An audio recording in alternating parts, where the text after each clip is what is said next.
The most feared duke chose the bride. All London mocked and fell silent when he lifted her veil. Iron-grey clouds hung over St. George's Church as London's elite gathered, their whispers sharp as needles against velvet. Ladies with ostrich feathers adorning their bonnets huddled together, fans fluttering to conceal smirking lips. Gentlemen adjusted their cravats, eyes darting toward the entrance where the Duchess of Pembroke had just arrived, her expression tight with anticipation. "One wonders if she will dare show her face at all," someone murmured, and a ripple of laughter spread through the assembly like poison in water. The cathedral's interior glowed with amber light from 100 candles, illuminating the polished pews where London's aristocracy sat in judgment. At the altar stood the Duke of Blackmore, his silhouette cutting a formidable figure against the stained glass. Even in this sacred place, none dared approach him without invitation. His reputation preceded him like a shadow. The man who had brought 3 earls to financial ruin with a single word, who had made a viscount weep in Parliament. The most feared man in England stood motionless, his face an impenetrable mask of cold authority. "I cannot fathom why he would choose her," Lady Maren Draycott hissed behind her fan. "The daughter of that disgraced scholar, a girl with neither fortune nor connections, worse yet, bearing that mark. Perhaps he lost a wager," replied Lord Hastings with a smirk that faded when the Duke's gaze seemed to find him across the expanse of the church. The organist struck a sombre chord. The massive doors swung open. The congregation turned as one, necks craning to glimpse the bride that London had mocked since the announcement 3 weeks prior. Through the doorway came not the expected procession, but a solitary figure in silver grey, a veil of matching hue obscuring her face completely. No father escorted her, no attendants preceded her, no flowers graced her gloved hands. Only a single white heather blossom pinned at her wrist broke the monotony of her appearance. "Good heavens, she comes alone," gasped the Countess of Blackwood. "Has she no family at all to stand with her?" "None that would acknowledge her after the scandal," came the swift reply. The bride, Miss Serene Halwyn, walked with measured steps down the aisle. Through the veil, one could discern only the faintest outline of features, yet her posture spoke of dignity that seemed incongruous with the disdainful glances following her progress. The whispering grew louder as she approached, cutting through the organ music like knives.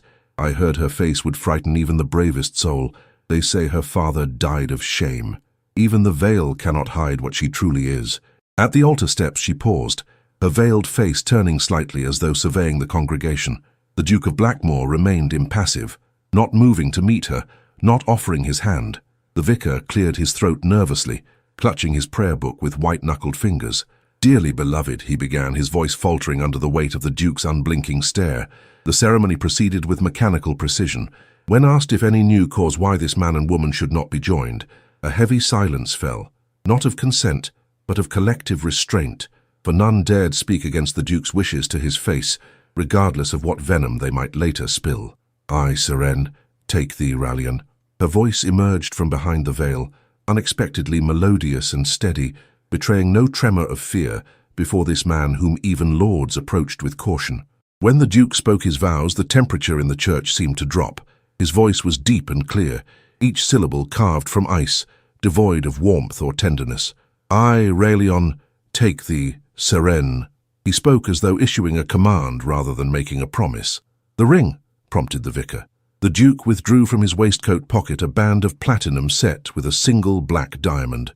He took the bride's gloved hand with clinical detachment.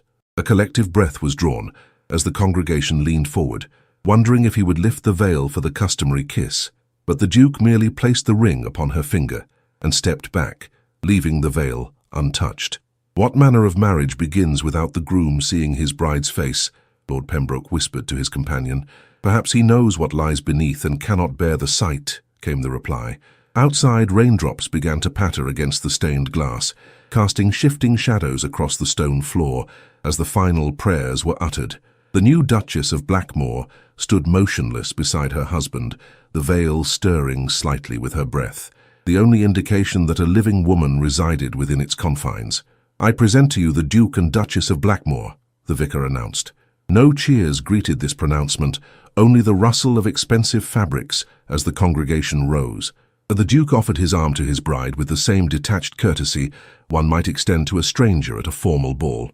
Together they processed back down the aisle, the veiled Duchess maintaining a perfect distance, close enough to be proper, yet not so near as to suggest intimacy. As they passed, Lady Merryn raised her lorgnette. "Mark my words," she said loudly enough for those nearby to hear. "That veil shall become her prison, for what husband could bear to look upon such a face by choice?" The Duke's step faltered, almost imperceptibly. The Duchess's hand tightened upon his arm, yet neither turned, neither acknowledged the barb. They continued their procession with regal dignity as rain began to fall in earnest outside, drumming against the church roof like impatient fingers. The Blackmore carriage cut through London's rain-slick streets, its black lacquered sides gleaming under the occasional gaslight. Inside, silence reigned as profound as that in a tomb. The newlyweds sat opposite one another, the Duke staring out at the passing cityscape, while his bride remained perfectly still, hands folded upon her lap. The veil hung undisturbed, offering no glimpse of her expression beneath. When at last the Duke spoke, his voice was measured, each word precise as a surgeon's knife. "You conducted yourself with appropriate dignity. I am not displeased." From behind the veil came a soft response. "Your approval brings comfort, Your Grace."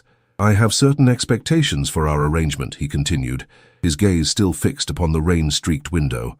"You will maintain the veil in public at all times. You will speak only when addressed directly. You will not entertain visitors without my express permission. Is this understood?" "As you wish, Your Grace." No inflection colored her tone, giving no indication whether these commands brought relief or distress. The carriage wheels splashed through a puddle, sending a spray of water against the window. "There will be a ball at Ironvale House in 1 week's time," the Duke said after a protracted silence. "The Ton expects to see my new Duchess. You will attend veiled and remain by my side throughout the evening. If I might inquire, Your Grace." She hesitated, then continued with cautious precision. "Would it not provoke greater speculation if I remain veiled indefinitely? The Ton feeds on mystery like ravens on carrion." The Duke's head turned sharply, his pale eyes narrowing as they fixed upon the veiled figure opposite him. "Would you prefer I parade you before their cruel scrutiny? Have you not endured sufficient mockery already, Miss Halwyn?" "Duchess of Blackmore," she corrected gently. "And I have found that what is seen, however briefly, loses its power to terrify. Imagination breeds crueler monsters than reality." The carriage lurched as it turned onto the long drive leading to Ironvale House, the Duke's London residence. Rain pattered more heavily now, drumming against the roof like impatient fingers. "You speak of cruelty as though you were its student rather than its victim." "I have been both, Your Grace. As have you, I suspect." His gloved hands tightened upon his walking stick. "You presume much for a woman who owes her salvation to my charity. Forgive me, but I understood our arrangement to be one of mutual convenience, not charity." Her voice remained gentle yet unyielding as steel wrapped in silk. "You required a wife who would not intrude upon your solitude. I required protection from poverty and persecution. A fair exchange, I believed." The carriage came to a halt before the imposing facade of Ironvale House, a Gothic masterpiece of dark stone and intricate ironwork. Footmen rushed forward with umbrellas as the driver opened the carriage door. The Duke descended first, then turned, offering his hand to assist his bride. As she stepped down, the hem of her gown brushed against a puddle, darkening the silver-grey fabric. A footman gasped softly, then averted his eyes when the Duke's cold gaze fell upon him. "Welcome to your new home, Duchess," the Duke said, his tone betraying neither warmth nor hostility as they proceeded up the steps to the grand entrance. The doors swung open to reveal a solemn-faced butler and a line of servants, each with eyes carefully lowered in deference. "Your Grace," the butler intoned, bowing deeply, "may I present the staff of Ironvale House?" The Duke strode past without acknowledgement, but the veiled Duchess paused. "I am pleased to make your acquaintance," she said, her voice carrying clearly in the marbled foyer. "I look forward to learning each of your names in due course." A murmur rippled through the assembled staff, surprise evident in their exchanged glances. The Duke had already reached the staircase, his back rigid with displeasure at this unexpected delay. "The Duchess will require tea in her chambers," he said without turning. "Mrs. Winters will show you to your quarters," he added, addressing his bride directly. "I have matters requiring my attention in the study. We shall dine at 8. With that, he ascended the stairs, leaving his veiled bride standing in the foyer, the gathered staff watching her with undisguised curiosity. From their ranks stepped forward an older woman with iron-grey hair pulled into a severe bun, her black dress immaculate, her posture rigid. "If you would follow me, Your Grace," Mrs. Winters said, curtsying with mechanical precision. "I have prepared the Duchess's suite in the East Wing as His Grace instructed." As they mounted the staircase, the housekeeper added in a lower voice, "Might I inquire if you require assistance with your veil, Your Grace?" "Not at present, Mrs. Winters, though I thank you for your consideration." The new Duchess paused on the landing, looking back at the assembled staff, who still stood watching her ascent. "Please inform them they may resume their duties. I have no desire to disrupt the household's rhythm on my first day." Mrs. Winters's eyebrows rose slightly, but she nodded and turned to dismiss the staff with a sharp gesture. As they dispersed, the Duchess continued to follow her guide through the maze-like corridors of Ironvale House. Portraits of stern-faced ancestors lined the walls, their eyes seeming to track the veiled figure as she passed. "His Grace has ordered a new wardrobe for you," Mrs. Winters said as they approached a set of double doors at the end of the corridor. "The modiste will attend you tomorrow for final fittings. Until then, I have taken the liberty of having your existing garments pressed and arranged." The slight hesitation before existing garments spoke volumes about the housekeeper's assessment of the new Duchess's modest trousseau. The veiled figure merely inclined her head in acknowledgement as Mrs. Winters opened the doors to reveal a suite decorated in shades of midnight blue and silver. "This will be most suitable, thank you," the Duchess said, moving to the window that overlooked the rain-soaked gardens below. A flash of lightning illuminated the grounds momentarily, revealing a maze of precisely trimmed hedges and stone statuary. "Will there be anything else, Your Grace?" Mrs. Winters asked, hovering near the doorway. The veiled figure turned from the window. "Only one question, if I may. How long have you served the Duke?" "Since his birth, Your Grace. I was his nurse before becoming housekeeper. Then you know him better than most, I imagine." Mrs. Winters's face remained impassive. "It is not my place to claim such knowledge, Your Grace." "Of course, forgive my presumption." The Duchess moved to the writing desk, running a gloved finger along its polished surface. "That will be all for now, Mrs. Winters. Thank you." Left alone in her new chambers, the Duchess of Blackmore finally raised her hands to the veil that had concealed her face throughout this momentous day. With deliberate slowness, she lifted it, revealing her features to the empty room and the storm-darkened skies beyond the window. The Duchess's first week at Ironvale House passed in a curious solitude, despite the constant presence of servants. She took her meals alone in her chambers, the Duke having retreated to his country estate on urgent business the morning after their wedding. Only a terse note informed her of his departure and the expected date of his return, the evening of the ball that would introduce her to society as the Duchess of Blackmore. In his absence, Serene found herself at liberty to explore the vast house, always veiled when in the presence of others as he had commanded. The servants watched her with wary curiosity as she wandered through galleries filled with ancestral portraits, lingered in the extensive library, or sat in the conservatory among exotic plants brought back from far-flung corners of the empire. It was in the library that Mrs. Winters found her on the 7th day, seated in a window alcove with a volume of poetry open upon her lap, the veil temporarily raised as she believed herself alone. "Your Grace!" The housekeeper's startled exclamation caused Serene to quickly lower the veil once more. "Forgive me. I did not mean to intrude." "No intrusion, Mrs. Winters," Serene replied calmly, though her gloved hands trembled slightly as they smoothed the veil into place. "Did you require me for something?"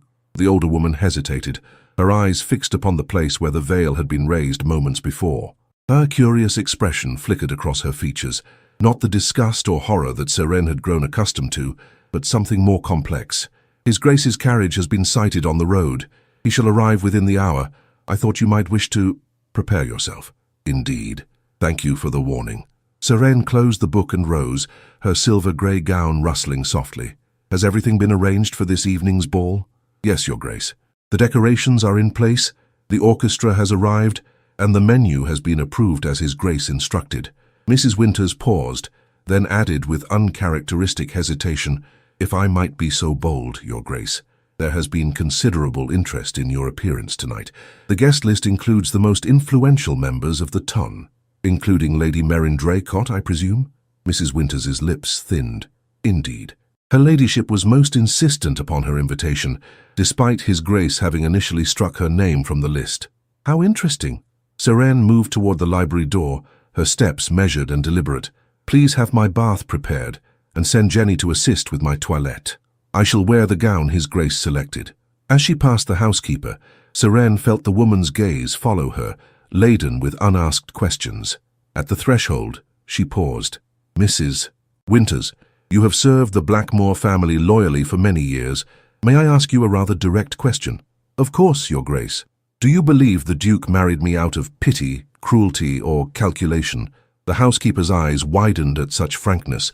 After a moment's consideration, she answered with equal directness, "His Grace does nothing without purpose, Your Grace, but I have never known him to act from pity nor from cruelty for its own sake." "Calculation, then?" Sirene nodded slowly. "Thank you for your candor." The distant sound of carriage wheels on gravel announced the Duke's arrival as Sirene returned to her chambers. From her window, she observed his tall figure emerge from the carriage, his movements precise and controlled as he ascended the steps without a backward glance. Beside her on the window seat lay a small white heather blossom, the same type she had worn at her wrist during their wedding. She tucked it carefully into her book of poetry before summoning her maid. Hours later, as twilight descended upon London, carriages began arriving at Ironvale House. Lanterns illuminated the drive, casting pools of golden light upon the gravel, where liveried footmen assisted elegantly dressed guests from their conveyances. Inside, the grand ballroom blazed with the light of 1,000 candles, reflected in gilt mirrors and crystal chandeliers. The orchestra tuned their instruments behind a screen of potted palms, while servants circulated with trays of champagne and delicate hors d'oeuvres. In her chambers, Sirene stood motionless as Jenny secured the last pearl button of her gown, a creation of midnight blue silk with silver embroidery that caught the light with each movement. The bodice was modestly cut, but expertly tailored to hint at a graceful figure beneath. Around her throat hung a single strand of black pearls, the Duke's wedding gift that had arrived that afternoon without a note. "You look beautiful, Your Grace," Jenny whispered, her young face earnest in the mirror's reflection. "A pity none shall see," Sirene replied without bitterness, reaching for the silver-grey veil that lay ready upon the dressing table. "But I thank you for your kind words, Jenny."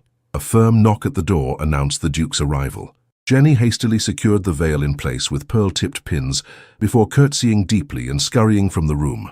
The Duke entered without waiting for permission, resplendent in formal evening attire, his cravat secured with a black diamond pin that matched the ring he had placed upon Sirene's finger a week prior. "Good evening, Your Grace," Sirene said, dropping into a graceful curtsy.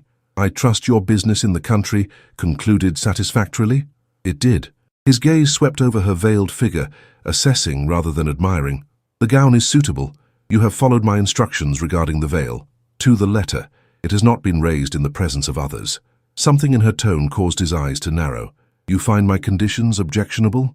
"I find them curious, given that you yourself have yet to see what lies beneath." She kept her voice level, neither challenging nor submissive. "One might wonder what purpose is served by concealing what you have not yourself witnessed." The Duke's jaw tightened almost imperceptibly. "Our guests await. We shall discuss this matter at a more appropriate time." He offered his arm with formal correctness. "Are you prepared to face the ton, Duchess? I have faced worse than idle gossip and cruel speculation, Your Grace." Sirene placed her gloved hand lightly upon his arm. "The question is whether the ton is prepared to face us." For the briefest moment, something like surprise flickered in the Duke's pale eyes. Then his expression resumed its customary impassivity as he escorted her from the chamber toward the grand staircase, where they would make their entrance to the waiting assembly below. At the top of the stairs they paused. The butler's voice rang out, silencing the buzz of conversation in the ballroom. "His Grace, the Duke of Blackmore, and Her Grace, the Duchess of Blackmore." All eyes turned upward. Gasps and whispers immediately erupted as the veiled Duchess came into view. Lady Merrin's voice carried clearly in the momentary hush. "Good heavens, he actually keeps her hidden like a shameful secret. How perfectly Gothic."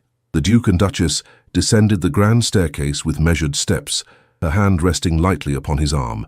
The assembled guests parted before them like the Red Sea before Moses, a wave of whispers following in their wake. The orchestra, sensing the moment, began a stately minuet that no one moved to dance. "Your Grace," Lord Pembroke bowed deeply as they reached the bottom of the stairs. "What a pleasure to see you return to society, and with your bride." His eyes lingered on the veiled figure with undisguised curiosity. "Pembroke." The Duke's acknowledgement was curt, bordering on dismissive. "I trust you recall my instructions regarding tonight's investments?" "Of course, Your Grace. All has been arranged as you directed. Very good." With that, the Duke guided his wife past the startled lord, effectively ending the conversation before it had properly begun. They moved through the ballroom like royalty through a court of lesser beings, the Duke nodding occasionally to select individuals, while ignoring others entirely. Beside him, the Duchess maintained perfect composure, her veiled head held high, despite the scrutiny that followed her every movement. "Does she speak, I wonder, or merely follow where she is led?" The whispered question from Lady Merryn to her companion carried in a momentary lull of the music. The Duke stiffened, but before he could respond, the Duchess turned toward the speaker. "I assure you, Lady Merryn, I am quite capable of speech when the occasion warrants. I simply find that listening often yields greater wisdom than constant prattle." A collective gasp rippled through the nearby guests. Lady Merryn's face flushed crimson beneath her rouge. "How dare you address me in such a manner? Blackmore, your wife requires instruction in proper etiquette." The Duke's expression remained impassive, but a muscle twitched in his jaw. "On the contrary, Lady Merryn, my wife has merely responded to an insult with admirable restraint. Were I to respond to your impudence, I assure you my words would prove far less gentle."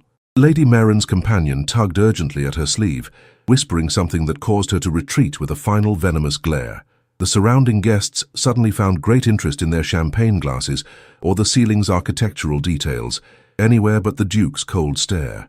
"You defend me," the Duchess observed quietly, as they continued their circuit of the room. "How unexpected." "You are my wife," he replied, as though this explained everything. "Your honor is mine." "Is that all there is to it? A matter of property and possession?"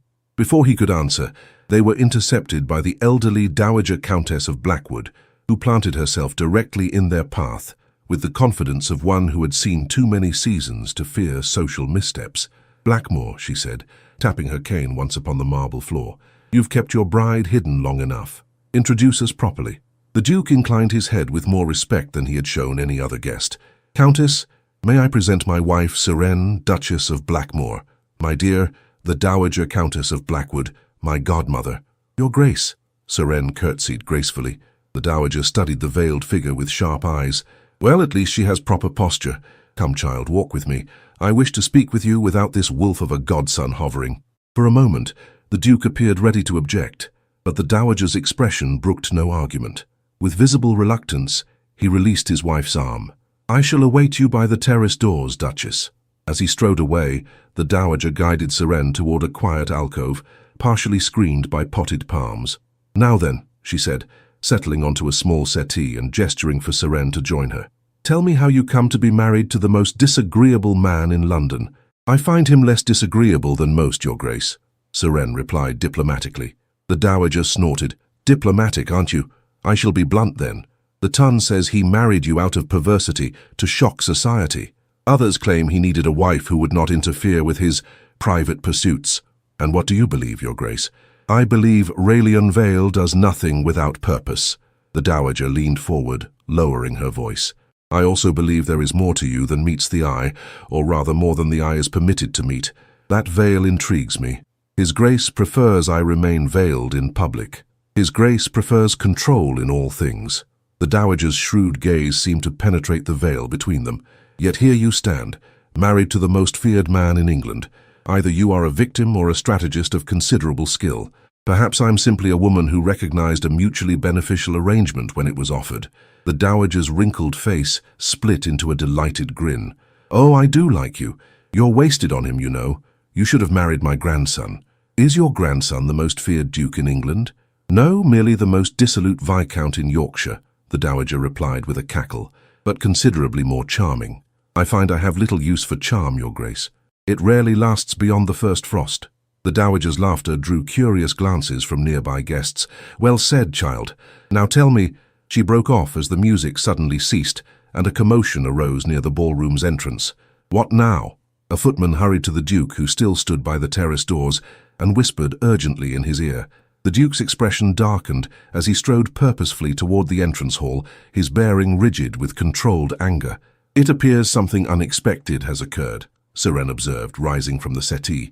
"In my experience, unexpected rarely means pleasant," the Dowager replied, using her cane to lever herself upright.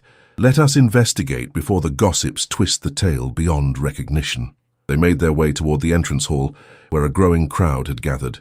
Through a gap in the throng, Seren glimpsed her husband confronting a disheveled man whose once fine clothing bore the stains of travel and hard living. "You were not invited, sir," the Duke's voice cut like a blade. "Remove yourself before I have you thrown out.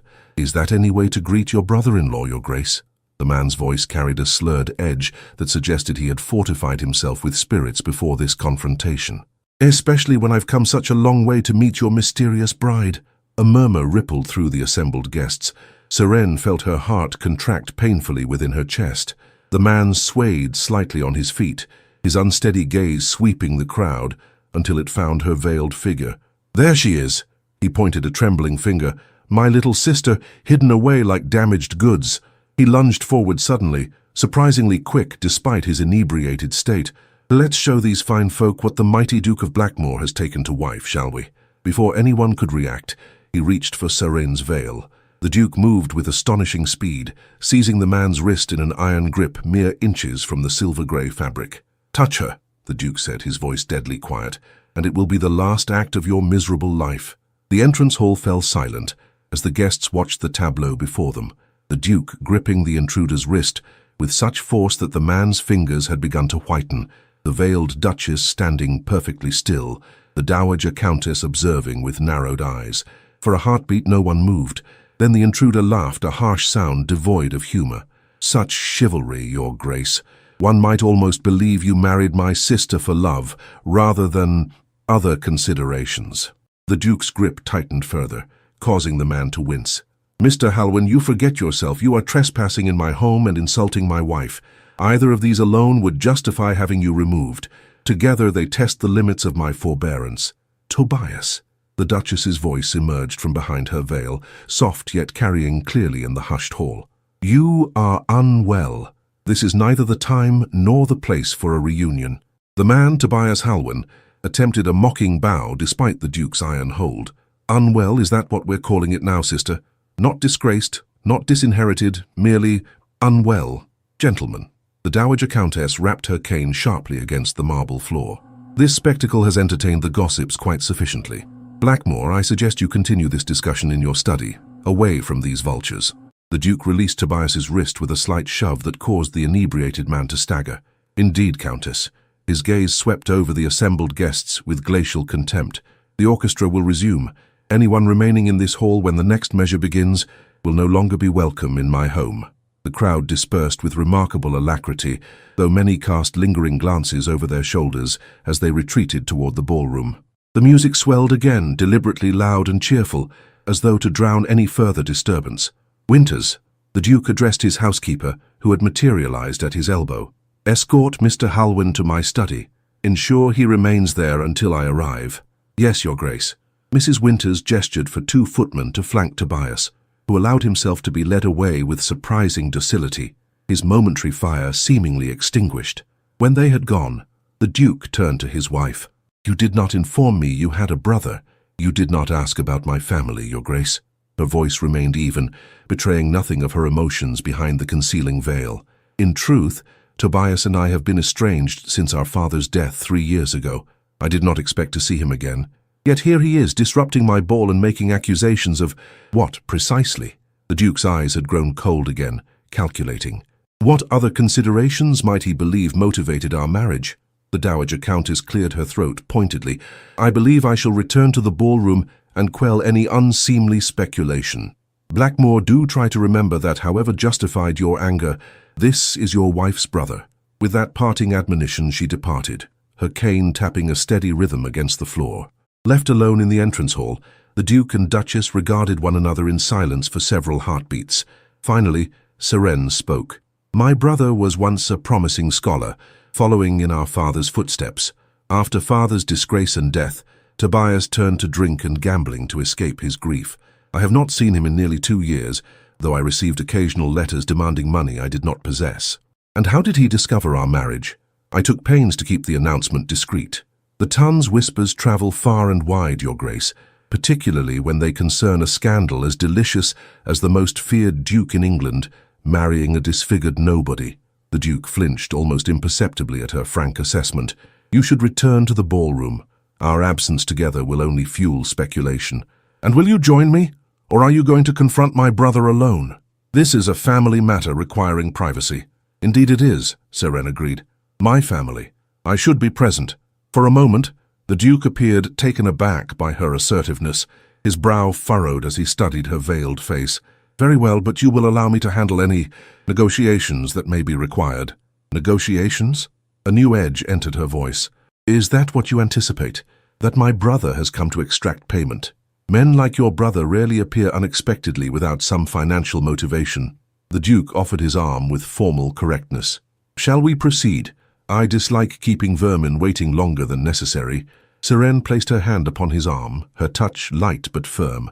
He is still my brother, Your Grace, whatever his faults. The Duke led her through the house toward his study, their progress noted by servants who quickly averted their eyes, and guests who whispered behind fans and gloved hands. The music from the ballroom faded as they moved deeper into the house, replaced by a tense silence broken only by the sound of their footsteps upon the polished floors. Outside the study door, the Duke paused. I must ask what he meant by damaged goods. Is there some aspect of your situation that you neglected to disclose before our marriage? No, Your Grace. Her voice carried a hint of weariness. My brother refers to the same disfigurement that prompted you to keep me veiled. I have hidden nothing from you, though the reverse cannot be said. Before the Duke could respond to this subtle accusation, he pushed open the study door. Within, Tobias Halwyn stood examining a crystal decanter of brandy, though apparently he had not yet partaken. Mrs. Winters sat rigidly in a chair near the door, her disapproving gaze fixed upon the visitor. You may go, Mrs. Winters, the Duke said. Close the door behind you. When the housekeeper had departed, Tobias turned to face them, his bloodshot eyes moving from the Duke to the veiled figure of his sister. What a charming domestic scene! The feared Duke and his hidden bride. Tell me, Seren, does he permit you to remove that veil even in private? Or has he convinced you that your face is too monstrous for daylight? That is enough, the Duke said, his voice dangerously soft. State your business, Mr. Halwyn, then leave. My patience wears thin. Tobias smiled, revealing teeth stained by tobacco. My business? Simply to see my dear sister, of course, to ensure her welfare in this unusual marriage.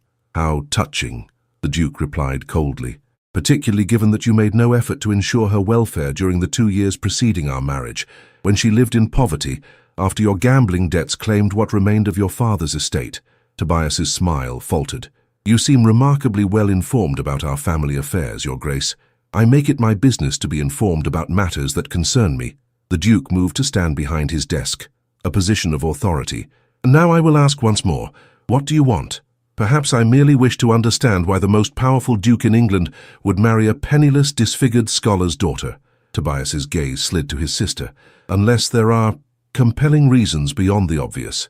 Seren stepped forward, her posture rigid with suppressed emotion.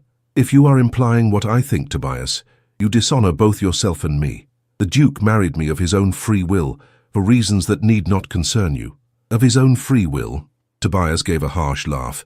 Just as father died of his own free will, just as our family name was destroyed of its own accord. The Duke's eyes narrowed. Explain yourself, sir. Ask your wife, Tobias spat. Ask her about the scholar's daughter who destroyed her father with an accusation that could never be proven. Ask her about the night of the fire that claimed not only our family home, but also her once celebrated beauty. The study seemed to grow colder as Tobias's words hung in the air. The Duke's gaze shifted to his veiled wife, who stood motionless, her hands clasped tightly before her. I see my sister has been selective in what she has shared with you, Your Grace. Tobias moved toward the brandy decanter, helping himself to a generous pour without requesting permission.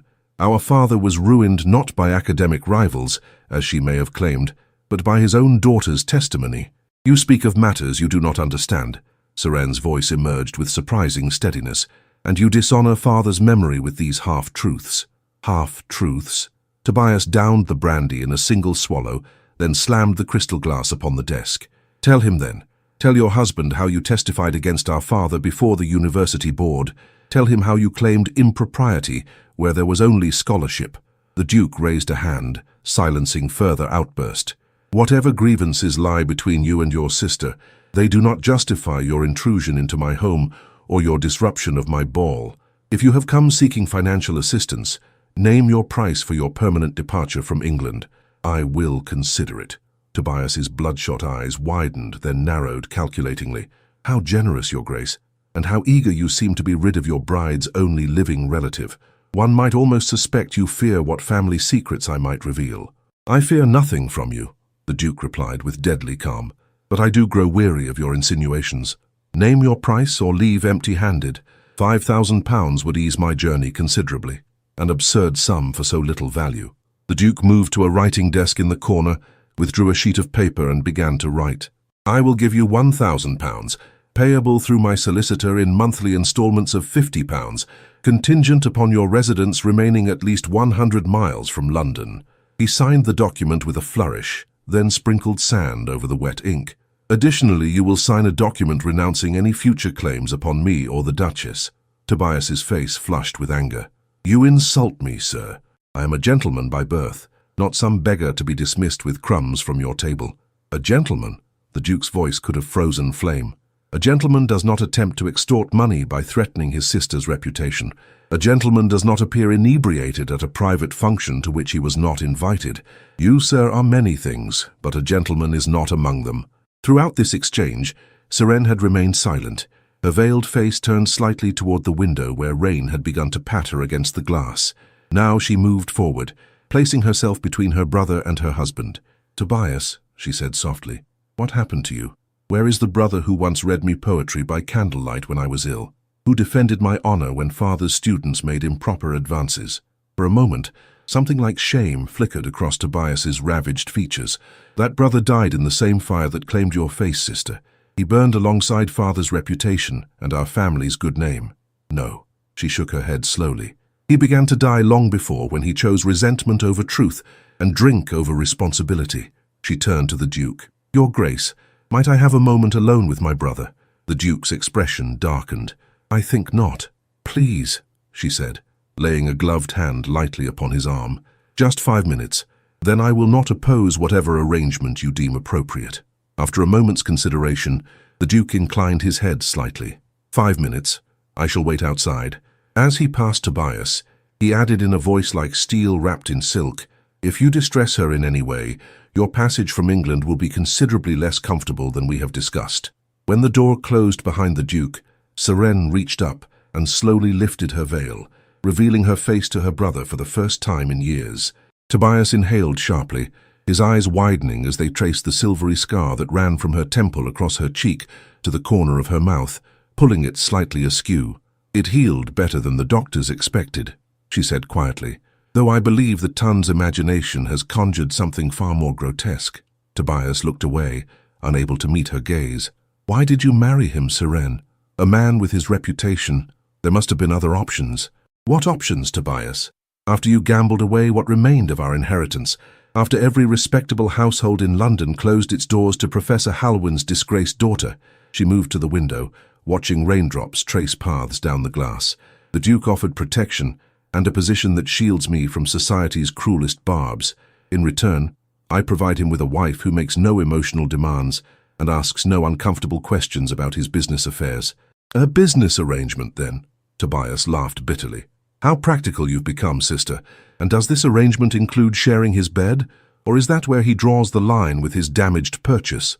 Sirene turned, her scarred face composed, despite the cutting words.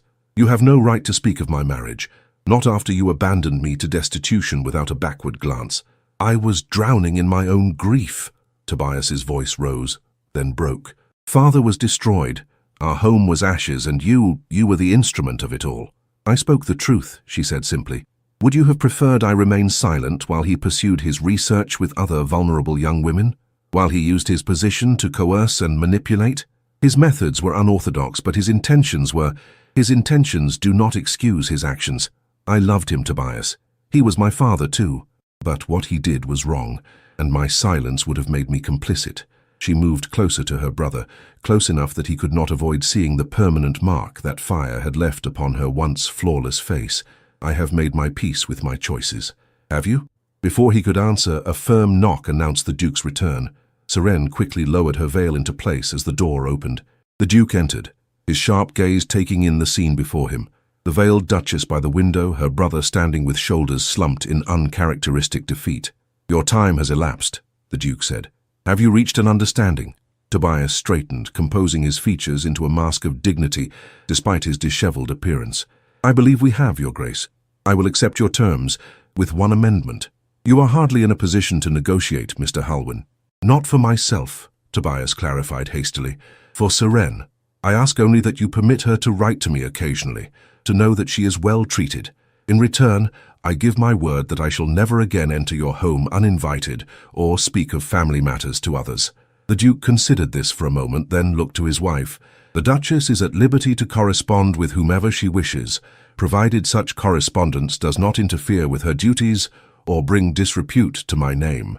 "Thank you, Your Grace." Serene's voice betrayed a hint of surprise at this unexpected concession. "Very well." The Duke moved to his desk and made a notation on the document he had prepared earlier. "Sign here, Mr. Halwyn. My man will see you out and provide sufficient funds for immediate travel expenses. The first installment will be available through my solicitor in 1 month, contingent upon your departure from London." Tobias took the quill, hesitating only briefly before signing his name with a flourish that echoed his former elegance.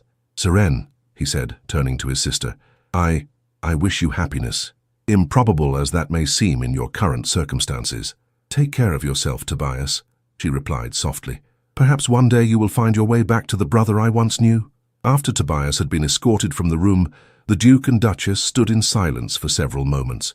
The distant strains of the orchestra reminded them of the ball continuing without their presence, of the guests undoubtedly speculating about the unexpected drama that had unfolded. "We should return," the Duke finally said. "Our absence has already provided ample fodder for gossip." "Yes," Seren agreed, adjusting her veil to ensure it hung properly, "though I doubt our presence will quell the whispers at this point." "Let them whisper." The Duke offered his arm with formal correctness. "The ton's opinion matters little to me." As they walked toward the ballroom, Seren spoke without looking at him. "You have questions about what my brother said, about my father and the fire." "Many," the Duke acknowledged, "but they can wait until we have fulfilled our social obligations. Tonight we present a united front to society. Tomorrow, perhaps, we may speak of truth between ourselves." They paused at the entrance to the ballroom, the glow of candlelight and the swell of music washing over them. The Duchess placed her hand lightly upon the Duke's arm, and together they stepped forward to face the curious stares and whispered speculation of London society. The remainder of the ball passed in a blur of forced smiles and careful conversation. The Duke and Duchess maintained an impeccable facade of unity, though keen observers might have noted the slight distance between them as they moved among their guests. By midnight, when the last carriage had departed down the lamplit drive, both were weary from the strain of social performance. "You should rest," the Duke said, as they stood in the now empty ballroom, servants already beginning the process of returning the house to order.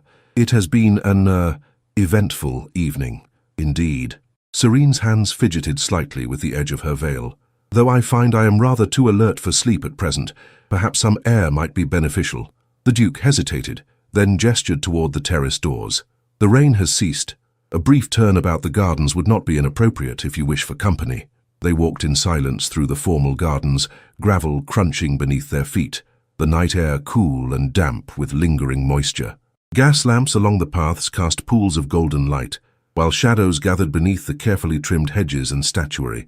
The scent of wet roses hung heavy in the air. When they reached a small stone pavilion at the garden's center, the Duke paused. "Your brother's appearance was unexpected. I apologize for any distress it may have caused you." "You need not apologize for Tobias's actions. They are his responsibility alone." Seren moved to the pavilion's edge, looking out across the moonlit garden. "Though I confess I am curious about your involvement in his departure, the terms seemed most efficiently arranged. I have found that clear financial incentives generally prove effective in such situations." The Duke remained standing at the pavilion's entrance, his posture rigidly correct. "Your brother struck me as a man who would respond predictably to monetary motivation. You have encountered similar situations before?" "Occasionally, though usually the importunate relatives appear after the marriage has been established, not during the introductory ball." A note of dry humor colored his voice, surprising her. "I should have warned you of his existence at least." She turned to face him, the veil stirring slightly in the night breeze.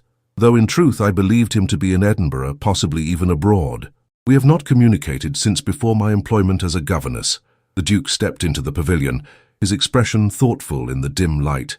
Your brother mentioned several matters that require clarification if we are to proceed with our arrangement in good faith.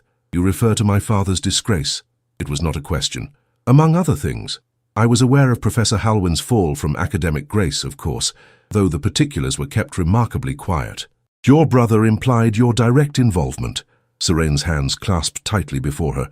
Would you have me remove the veil for this conversation, Your Grace? It seems only fitting you should see my face as I explain how it came to be marked. The Duke considered her request, his pale eyes studying the veiled figure before him with an intensity she could feel even through the concealing fabric, if you wish it. With deliberate movements, Surenne reached up and unpinned the veil, folding it carefully before setting it upon the stone bench. The moonlight and gas lamps illuminated her revealed face, heart-shaped, with delicate features marred by a silvery scar that ran from her right temple across her cheek to the corner of her mouth, pulling it slightly askew. The Duke's expression remained carefully neutral as he took in her appearance. The Tun's speculation has indeed been greatly exaggerated. Your injury, while noticeable, hardly justifies the ghoulish descriptions circulating through London drawing rooms. Disappointingly mundane, I fear. No monstrous disfigurement, merely the mark of survival. Her tone was light, though her eyes watched him carefully. How did it happen? Surenne turned away slightly, her profile outlined against the night sky. My father was Professor Aldrich Halwyn, once acclaimed as the foremost authority on ancient religious practices. His research into certain pagan rituals had earned him both accolades and whispered concern over the years. She paused, collecting her thoughts. 3 years ago, I discovered that he had been using his position to experiment with young women, students, housemaids, even daughters of colleagues, rituals that crossed the boundaries of propriety and consent. When I confronted him, he dismissed my concerns as feminine hysteria, insisting that his academic pursuit justified any means necessary. And so you reported him to the university board? The Duke's voice was neutral, revealing nothing of his thoughts. I did. I had evidence, his journals, testimony from 2 victims who dared to speak. The board acted quickly but quietly. His position was terminated, his pension revoked. He was asked to leave university housing immediately. Her fingers unconsciously traced the line of her scar. That night, he burned his papers in the library fireplace. The flames caught the curtains, then the bookshelves. Tobias was not at home. I woke to smoke and heat. You attempted to save your father. It was not a question. Surenne nodded, her eyes distant with memory. I found him in the library, watching his life's work burn. He seemed peaceful. When I tried to pull him from the room, a burning beam fell. This, she gestured to her scarred face, was the result. He died that night from smoke inhalation. I survived, though the doctors were uncertain for some time. The Duke moved closer, studying her face with clinical detachment. And your brother blames you for both your father's disgrace and death. Tobias idolized our father. He could not, cannot, accept that the man who taught him philosophy and poetry could also be capable of such darkness. It is easier to blame me than to reconcile these contradictions. Yet you bear this burden alone. The Duke's voice held a new note, something almost like respect. Some burdens cannot be shared, Your Grace. Surenne met his gaze directly, her green-grey eyes clear and unflinching. Just as I suspect you carry your own solitary weights. A silence fell between them, not uncomfortable but weighted with unspoken understanding. The night breeze stirred the rose bushes, releasing their fragrance into the air. Your face is not what I expected, the Duke finally said. No? A ghost of a smile touched her lips. What did you expect, Your Grace? Something more dramatic, I suppose.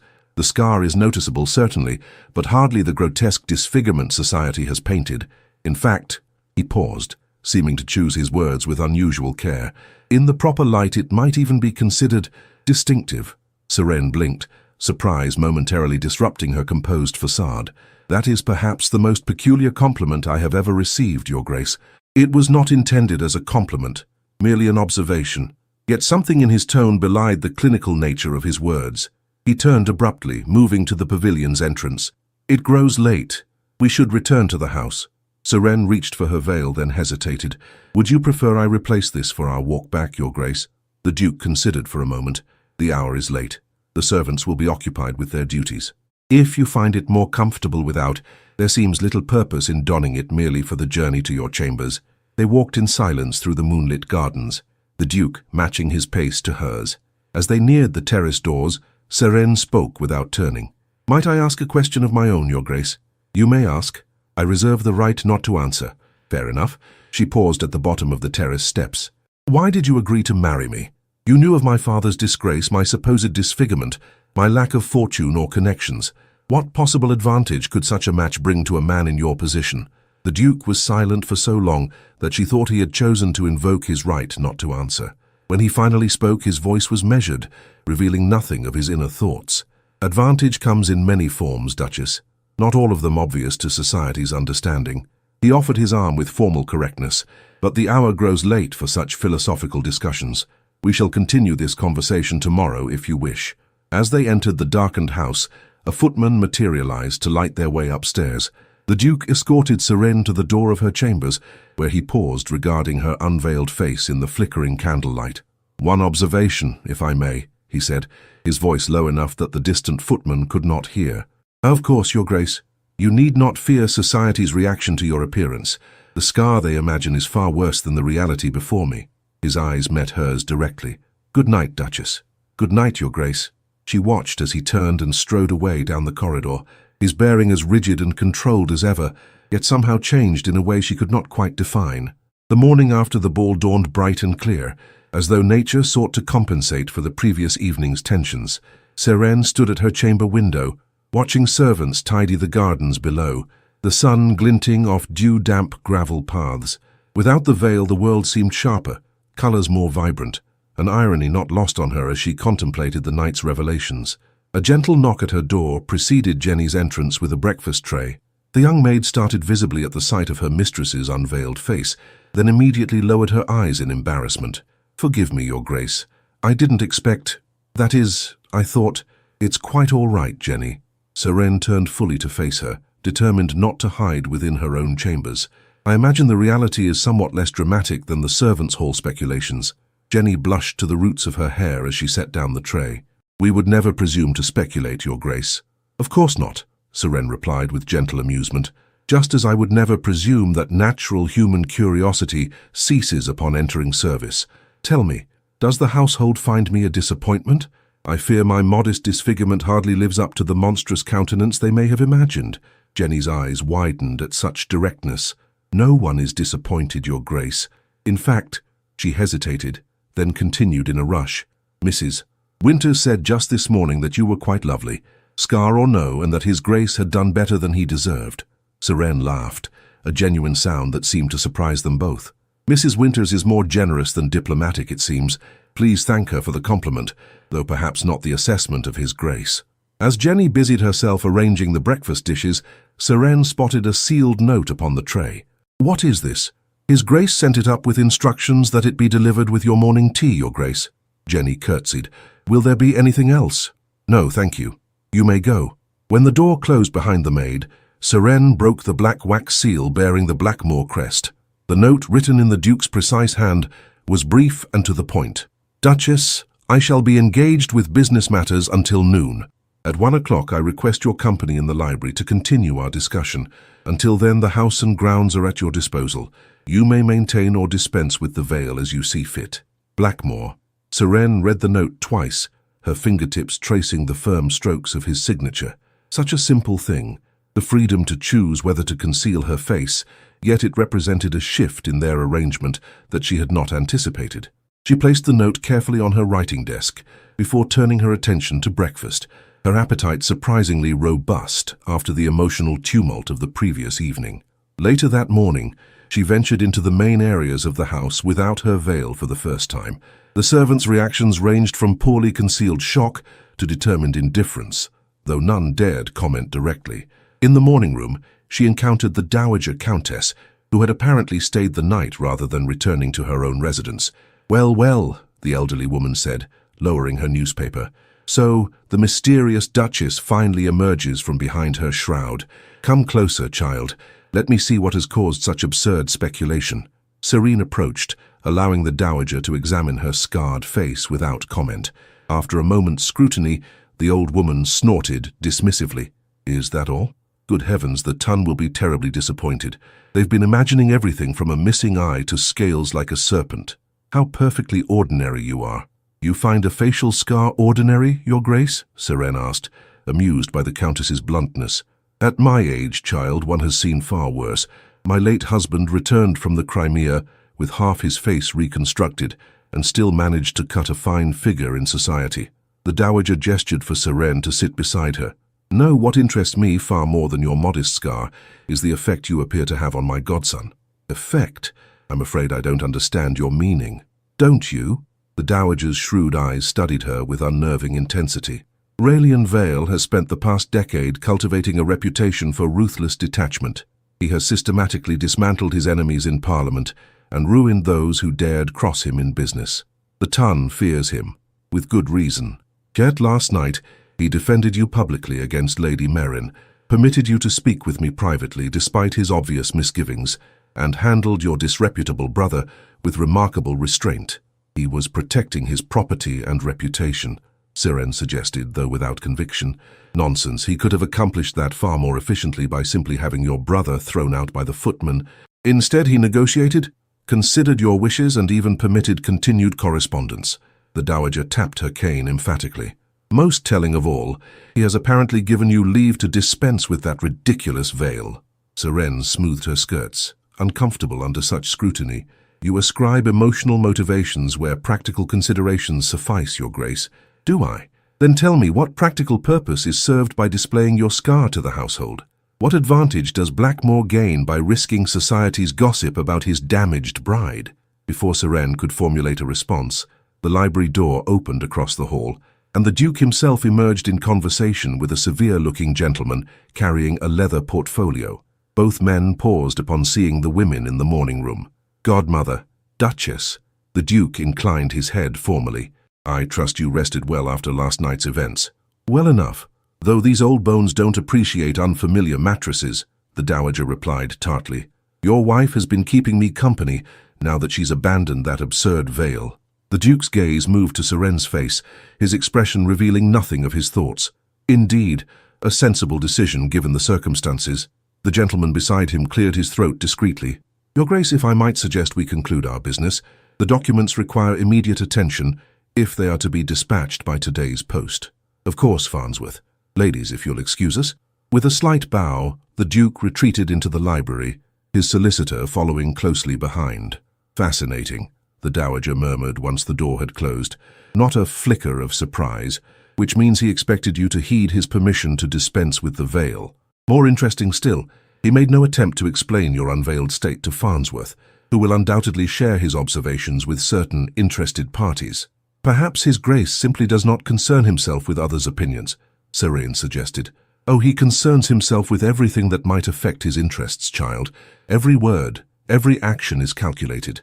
The Dowager rose, leaning heavily on her cane. The question you should be asking is not why he married you despite your supposed disfigurement, but why he perpetuated the belief that you required concealment in the first place. With that cryptic observation, the Dowager departed to her guest chamber, leaving Seren to contemplate their conversation in solitude. The grandfather clock in the hall chimed 12, reminding her that in just 1 hour she would meet with the Duke to continue their discussion from the previous night. What revelations that conversation might bring she could not begin to guess. At precisely 1 o'clock, Seren presented herself at the library door, having chosen a gown of deep blue that complemented her coloring without drawing attention to her scar. She knocked once, then entered at the Duke's bidding. He stood by the window, framed by sunlight that turned his severe black attire to stark silhouette. The solicitor had departed, leaving the library in perfect order, leather-bound volumes lining the walls from floor to ceiling, the scent of beeswax polish and old paper hanging in the air. Duchess! He turned to face her, his expression as controlled as ever. I see you've chosen to continue without the veil. You gave me leave to decide for myself, Your Grace. I find clarity preferable to concealment, at least in private conversation. She moved further into the room, stopping several paces from him. I believe we were to continue our discussion from last night. Indeed. The Duke gestured to a pair of leather armchairs positioned near the fireplace, where a small fire burned despite the warmth of the day. Please be seated. Would you care for tea? No, thank you. Seren took the offered chair arranging her skirts with deliberate calm. I find myself more interested in answers than refreshment at present. A flicker of something that might almost have been amusement crossed the Duke's face as he took the seat opposite hers. Very well. Where shall we begin? Perhaps with my question from last night, Seren suggested. Why did you agree to marry me? The truth, if you please, not philosophical deflections. The truth. The Duke studied her for a moment, his pale eyes unnervingly direct. The truth is multifaceted, Duchess. I required a wife for practical reasons, to secure my lineage, to manage my household, to present a respectable facade to society. But I had no desire for the complications of emotion or the distractions of beauty. So you deliberately sought a wife you believed would be unattractive. Seren's voice remained steady, though her hands clasped tightly in her lap. I sought a wife whose appearance would discourage the Tun's matchmaking mamas from questioning my choice. Yes, a wife whose supposed disfigurement would explain my desire to keep her secluded, away from prying eyes and wagging tongues. A wife whose gratitude for rescue from dire circumstances might ensure her cooperation with my requirements. The brutal honesty of his assessment hung in the air between them. Seren absorbed it without visible reaction, though inwardly she felt a curious mix of vindication and disappointment. I see, she said finally. And now that you have discovered my disfigurement to be considerably less dramatic than advertised, do you find our arrangement unsatisfactory? The Duke considered her question with the same methodical attention he might give a complex business proposal. Unsatisfactory? No. Unexpected, certainly. He leaned forward slightly, his gaze unwavering. You present me with a conundrum, Duchess. The strategic advantage of your supposed disfigurement is diminished by the reality before me. How inconvenient for you, Seren replied dryly. Perhaps I should have warned you that I'm merely scarred, not monstrous, though in my defense, Your Grace, you never actually asked to see my face before our wedding. A tactical error on my part, he acknowledged with surprising candor. I relied on second-hand accounts and reputation, rather than direct verification. The fearsome Duke of Blackmore, misled by gossip. A smile tugged at the corner of Seren's mouth. How the Tun would savor such irony. Indeed. His expression remained serious, though something shifted in his eyes, a glimmer of what might have been reluctant appreciation. However, the situation is not without potential advantage. Your revealed face, while marked, is not displeasing. This offers new strategic possibilities. Strategic possibilities, she echoed. You make marriage sound like warfare, Your Grace. Is it not? Alliances formed and broken, territory claimed and defended, victories celebrated and defeats concealed behind smiling masks. He rose abruptly, moving to pour himself a small measure of brandy from a crystal decanter. Would you care for some sherry? No, thank you. Seren watched him, trying to discern the thoughts behind his impenetrable facade. If my face no longer serves your original purpose, what new strategy do you envision for our arrangement? The Duke returned to his seat, brandy untouched in his hand. I propose a modification to our original terms. Instead of remaining perpetually veiled and secluded, you will gradually emerge into society. The scar will be visible but not emphasized. We will neither confirm nor deny the Tun's more lurid speculations about how you acquired it. To what end? Your brother's dramatic appearance last night has already set tongues wagging.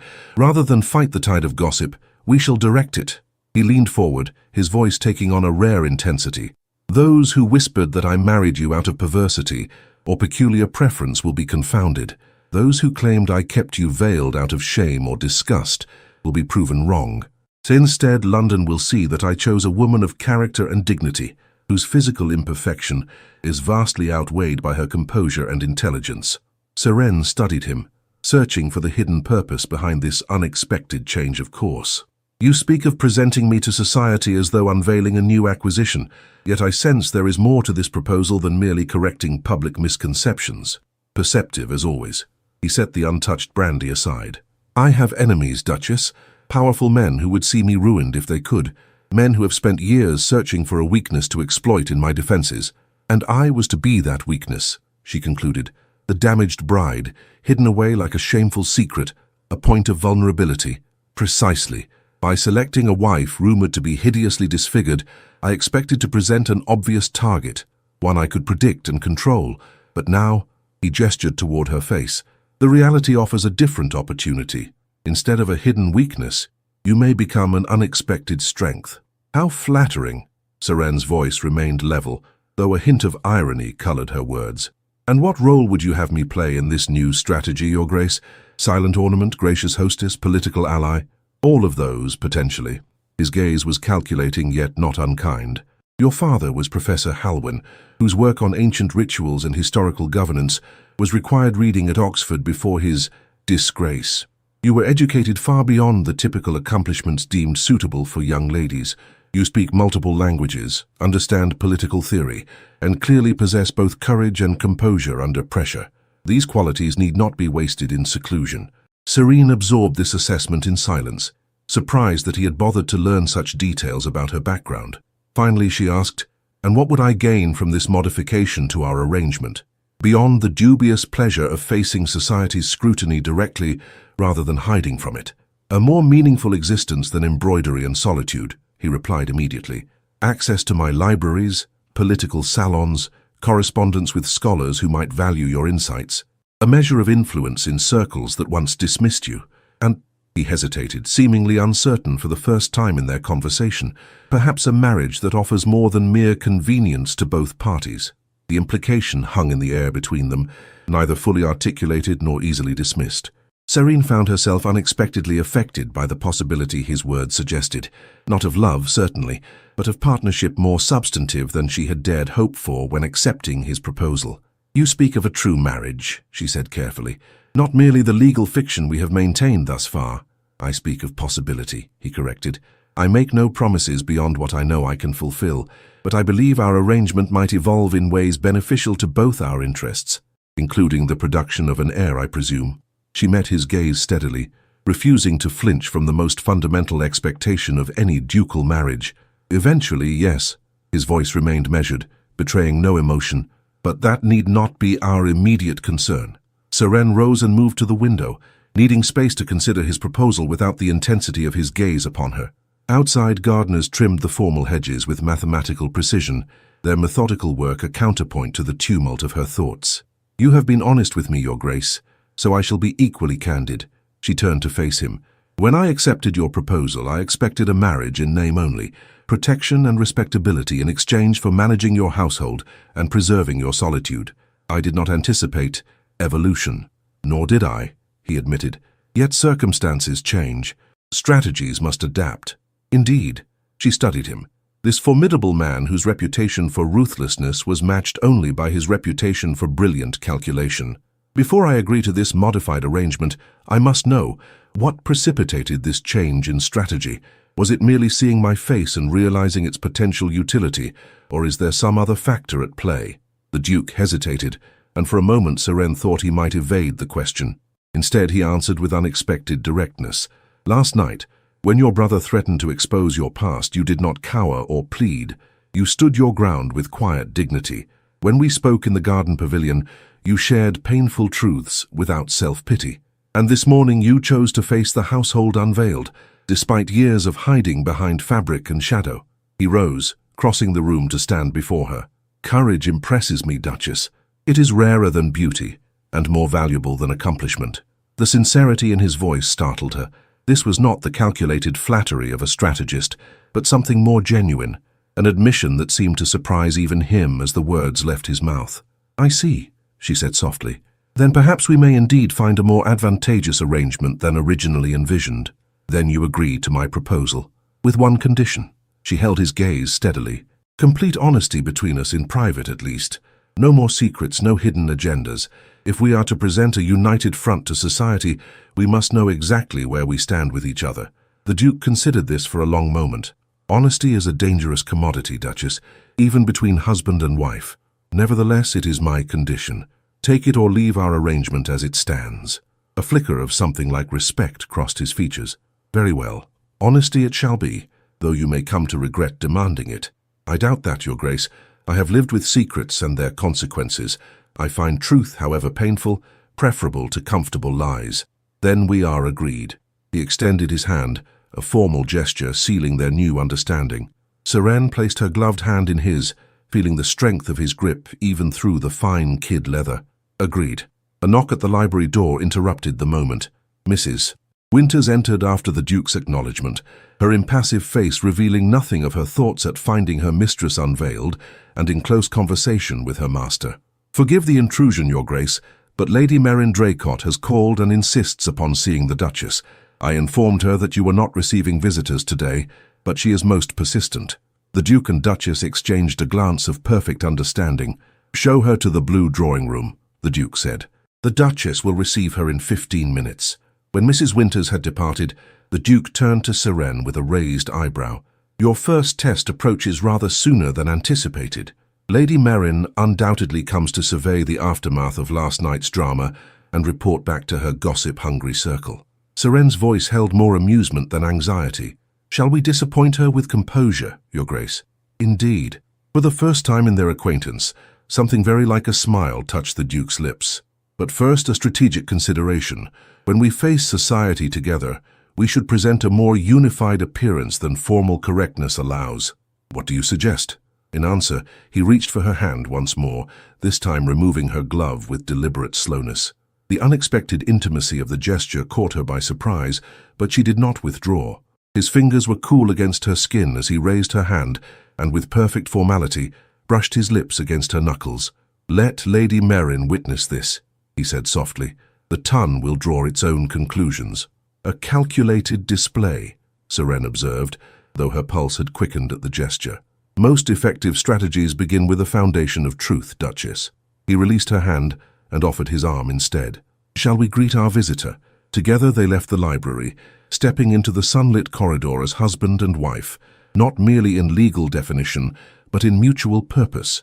The battle with society's expectations lay before them, but for the first time since their wedding, Seren felt like an ally rather than an asset in the Duke's calculated campaign. As they approached the blue drawing room where Lady Meryn waited, the Duke spoke in a voice too low for servants to overhear. "One last truth before we face the first of many inquisitors, Duchess. I am not displeased with how our arrangement has evolved thus far." "Nor am I, Your Grace," Seren replied with equal quietness. "Nor am I." Lady Meryn Draycott sat perched on the edge of a blue damask settee, her expression a carefully composed mask of polite concern that did nothing to disguise the avid curiosity in her eyes. She rose as the Duke and Duchess entered the drawing room, her gaze immediately fixing upon Seren's unveiled face with barely concealed shock. "Your Grace." Lady Meryn dipped into a perfect curtsy, though her eyes never left Seren's scar. "And, Your Grace, how kind of you to receive me without prior arrangement. I felt I simply must call to express my concern after the unfortunate disturbance at your ball last evening." "Most thoughtful," the Duke replied with glacial politeness, guiding Seren to a chair before taking a position standing behind it, one hand resting possessively on its carved back. "Though I'm surprised you could spare the time, given how many drawing rooms must be eager for your first-hand account of the proceedings." Lady Meryn's smile tightened. "You misunderstand me, Your Grace. I came not as a gossip, but as a friend. Such a distressing incident must have been particularly trying for the Duchess, being so new to society's ways." "How considerate," Seren replied, her voice mild. "Though I assure you, I am quite recovered from any distress the incident might have caused." Of course, of course." Lady Meryn's gaze kept returning to Seren's scar with the morbid fascination of one who cannot look away from a carriage accident. "I must say, Your Grace, I am surprised to find you receiving visitors without your veil. The Ton had understood that your condition necessitated certain accommodations." "Did they indeed?" Seren smiled serenely. "How fascinating that my face should be the subject of such speculation. I wonder, Lady Meryn, does the Ton discuss your features with equal fervor in your absence?" Lady Meryn blanched. That is to say, one could hardly compare." "My wife," the Duke interjected smoothly, "has chosen to dispense with the veil that society's delicate sensibilities supposedly required. As you can see, their concerns were greatly exaggerated." "Quite." Lady Meryn struggled to regain her composure. "The scar is certainly less severe than rumored, almost distinguished in its way." "How generous of you to say so," Seren replied, "though I confess I find society's preoccupation with physical appearance rather tiresome. Surely there are matters of greater consequence worthy of discussion, the new trade agreements with Prussia, perhaps, or the educational reforms before Parliament." Lady Meryn blinked, clearly unprepared for such topics. "I leave such weighty matters to the gentlemen, naturally." "How limiting for you," Serene observed pleasantly. His Grace and I often discuss such subjects over breakfast. I find it sharpens the mind for the day ahead. The Duke's hand moved from the chair back to Serene's shoulder, a gesture of approval visible to their visitor. My wife's insights on the Prussian situation proved remarkably astute. Professor Halwyn evidently believed in educating his daughter beyond the customary accomplishments. Lady Merrin's eyes widened at this casual reference to Serene's disgraced father. How progressive of His Grace, though one wonders if such scholarly pursuits might distract from more traditional wifely duties. I assure you my wife fulfills all her duties with exemplary dedication. The Duke's voice carried a subtle emphasis that caused Lady Merrin's cheeks to flush pink. In fact, I find her intellectual companionship one of the most satisfying aspects of our marriage. The implications hung in the air, neither confirmed nor denied. Lady Merrin reached for her fan, fluttering it rapidly despite the moderate temperature of the room. I see. How fortunate for you both. Her eyes darted between them, reassessing the relationship she had assumed to be one of cold convenience. Well, I should not impose upon your time further. I merely wished to convey my sympathies regarding the unfortunate interruption to your ball, and to assure you that in my circles at least, the incident will be discussed with the utmost discretion. How kind, Serene murmured. Though His Grace and I find we have little concern for what is or is not discussed in your circles, Lady Merrin. The truth requires no defense, after all. Indeed. The Duke moved to pull the bell cord. Winters will show you out. Dismissed so abruptly, Lady Merrin had no choice but to rise, her dignity somewhat compromised by the haste with which she gathered her reticule and gloves. I look forward to seeing you both at the Pembrokes musical evening next week, she said, rallying her composure. I'm sure your appearance will be the talk of the season, Your Grace. No doubt. Serene rose as well, offering a polite smile that stopped well short of her eyes. Do give my regards to Lord Hastings. I understand he found our wedding ceremony particularly amusing. Lady Merrin's smile faltered as she realized her private comments at the church had not gone unnoticed. I shall, of course. Good day, Your Grace, Your Grace. With a final curtsy, she allowed Mrs. Winters to escort her from the room. When the door closed behind their visitor, Serene turned to the Duke with a raised eyebrow. Traditional wifely duties? A calculated implication, he replied, though a hint of colour had risen to his normally pale cheeks. Lady Merrin will now report that our marriage is not merely one of convenience, thus undermining certain speculations. Speculations about your reasons for choosing a supposedly disfigured bride? Serene moved to the window, watching as Lady Merrin's carriage pulled away from the house. You realize she will now describe my scar in excruciating detail to anyone who will listen. Of course. And in doing so she will reveal that the Tun's ghoulish imaginings were vastly exaggerated. The Duke joined her at the window. By tomorrow, half of London will know that the Duchess of Blackmore bears a single scar that does little to diminish her otherwise pleasant appearance. By the end of the week, they will have moved on to fresher scandals. Is that all I am, then? A pleasant appearance marred by a single scar? There was no hurt in Serene's voice, merely curiosity. The Duke considered her for a long moment, his pale eyes unusually intent. No. You are a strategic alliance that has proven more valuable than anticipated. A partner whose intellect might complement my own. Perhaps even— Yes, she prompted when he did not continue. Instead of answering directly, he reached out to trace the line of her scar with a gentle fingertip, the unexpected touch causing her breath to catch. This mark tells a story of courage, Duchess, of principle maintained at great personal cost. I find I respect that far more than the unblemished beauty society prizes so highly. The moment stretched between them, charged with something neither had anticipated when they entered into their arrangement. Then the Duke withdrew his hand, his expression resuming its usual impassivity. We should prepare for dinner, he said. The Dowager will expect us to dine formally, despite the absence of other guests. Of course. Serene stepped back, gathering her composure. Shall I wear the veil this evening, Your Grace? I think not. His voice had returned to its customary coolness, yet something in his eyes remained altered. Let us begin as we mean to continue, Duchess. As they left the drawing-room together, Serene reflected that their marriage, begun as a cold transaction between strangers, had somehow transformed into something far more intriguing in the space of a single day. What it might become in the weeks and months ahead remained to be seen, but for the first time since accepting his proposal, she found herself anticipating the future with something approaching hope. That evening, as they dined with the Dowager Countess, Serene noticed subtle changes in the Duke's behavior. a closer attention to her comments, a willingness to draw her into conversation about political matters that would normally be considered outside a lady's purview, even an occasional glance that lingered longer than strict courtesy required. The dowager observed these shifts with knowing eyes, but kept her commentary limited to occasional raised eyebrows and significant glances. Only as she prepared to depart the following morning did she pull Serene aside for a private word. "Well, my dear, it seems you've accomplished in 2 days what the Tun's most accomplished beauties failed to achieve in 10 years, the elderly woman said, tapping her cane for emphasis. "I'm not certain I understand your meaning, Your Grace," Serene replied cautiously. "Don't play coy with me, child. You've breached the walls of Blackmoor's famous indifference. The man actually looked at you during dinner, not through you or past you, as is his custom with everyone else." The dowager's shrewd eyes studied Serene's face. "I wonder if you realize what you've begun. A more equitable partnership than originally negotiated, I hope." The dowager snorted. "Partnership? Is that what young people call it these days? Very well, if you insist on such prosaic terminology. But remember this, my godson does nothing by half measures. Once engaged, his full attention is a force few can withstand, for better or worse. I am not afraid of the Duke's attention, Your Grace." "No, I don't believe you are." The dowager patted Serene's cheek with surprising gentleness. "And that, my dear, is precisely why you might succeed where others have failed. Courage impresses him. Always has since he was a boy." As the dowager's carriage pulled away later that morning, Serene stood on the front steps beside her husband, contemplating this new phase of their arrangement.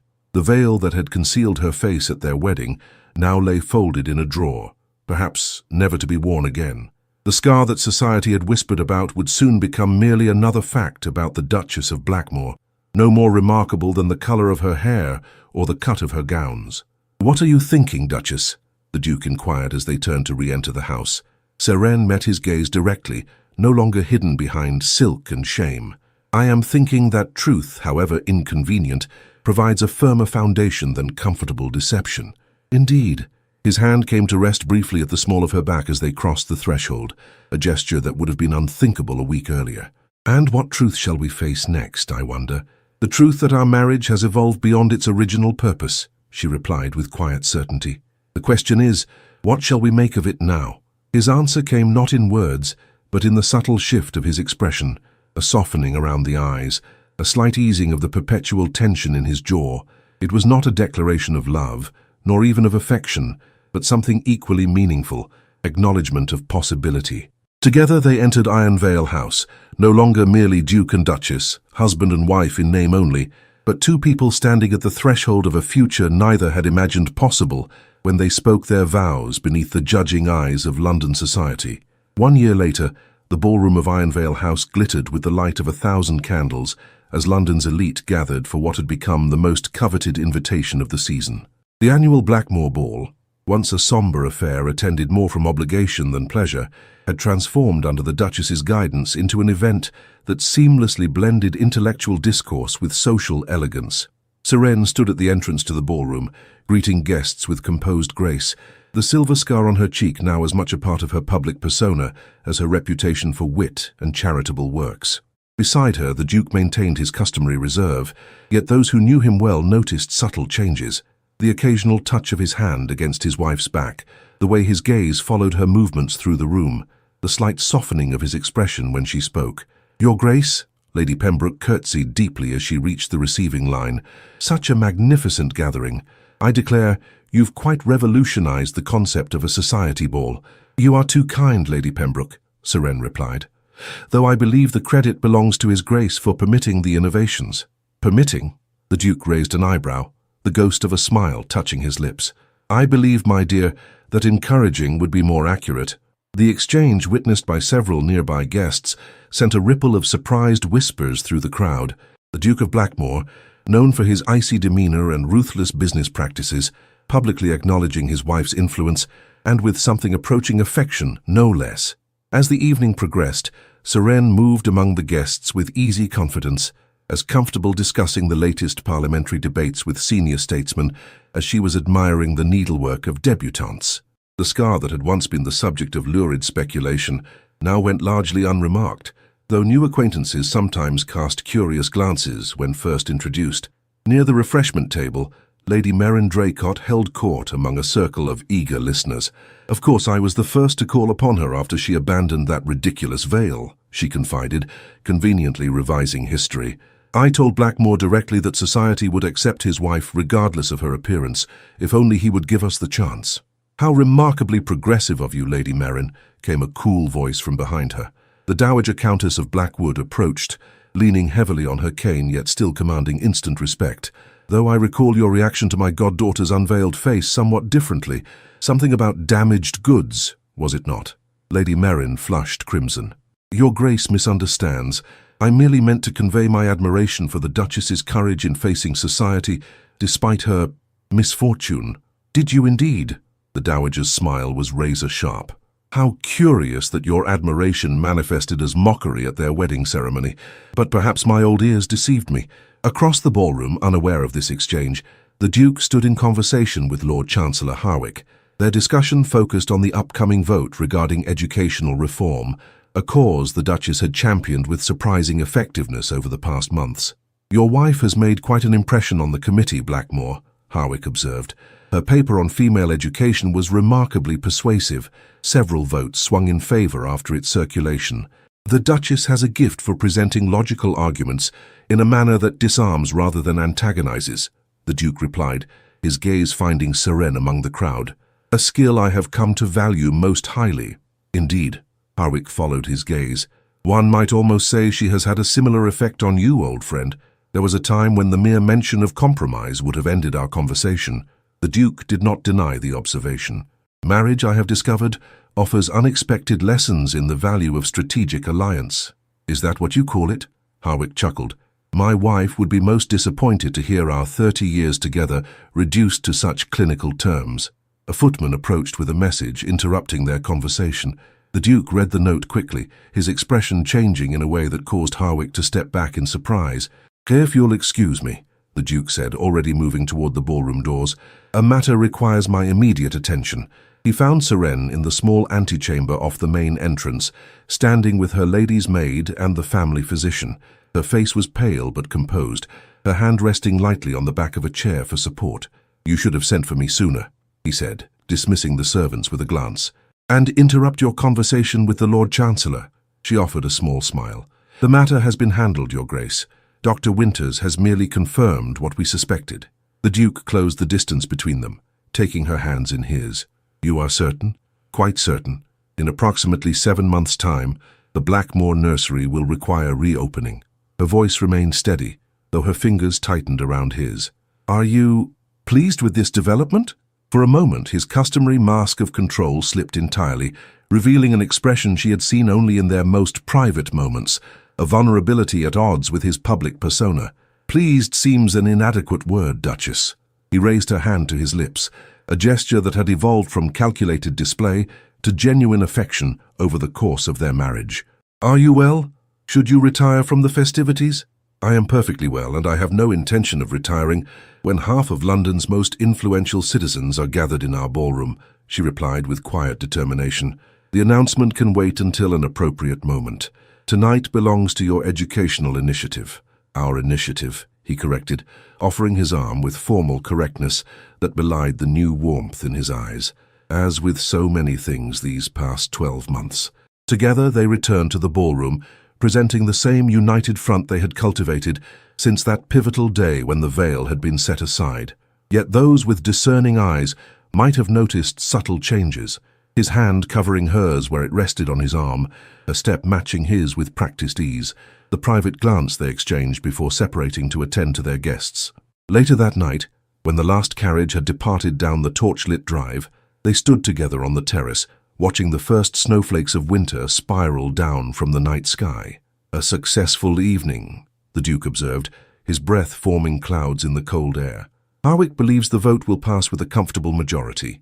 "And Lady Meryn received a much-deserved setback from your godmother," Seren added, amusement colouring her voice. "I do believe the Dowager takes more pleasure in defending my honour than strictly necessary. She has grown fond of you." He drew her cloak more securely around her shoulders, his touch lingering, "as have many who once whispered behind their fans at the mere mention of your name, including you, Your Grace." She turned to face him, the scar silvered by moonlight, her eyes holding his with the directness that had first caught his attention. "I never whispered behind fans," he replied with unusual lightness, "though I will admit to certain misconceptions when we first entered our arrangement, such as believing you required a disfigured wife to maintain your splendid isolation."